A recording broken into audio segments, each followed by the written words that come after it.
The African continent has long relied on imported goods from China. Across the continent, Chinese products dominate the market for everything from cell phones to traditional Dutch-works prints. Africans are struggling with competition and the rising costs of Chinese goods, but things seem to be changing in Egypt. Take a look.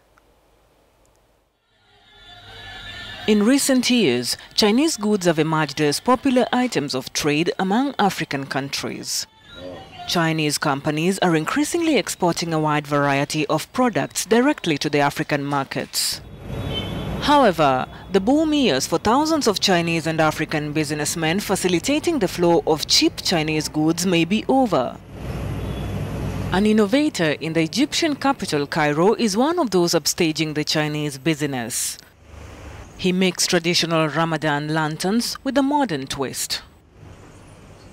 What makes his lanterns, or fanous as they're locally referred to, different is the fact that he affixes on them acrylic portraits of Egyptian footballers and pop stars, a modern spin on the more traditional wooden lamps which are being undercut by Chinese imports.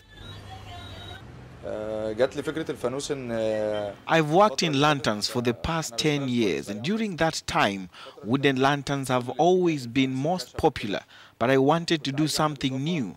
Everyone always wanted to put their portraits on the wooden lanterns, which I didn't think was very creative. So I decided to use acrylic and produce the lanterns so that they look more like crystal awards, to give them more value. Traders in the Middle East continue to struggle with competition from the rising costs of Chinese products. Egypt is no exception as they become increasingly popular, affecting ordinary businesses like that of Gamal's amid rising prices brought about by inflation. Last year, Egyptian officials announced an import ban on all imitations of Egypt's traditional handicrafts as a move to protect Egyptian identity and intellectual property rights.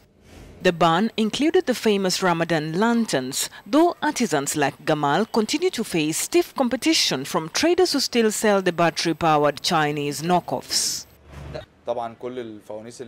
All the lanterns found in the market now are of course made in China, and my ambition is for us not to import lanterns anymore.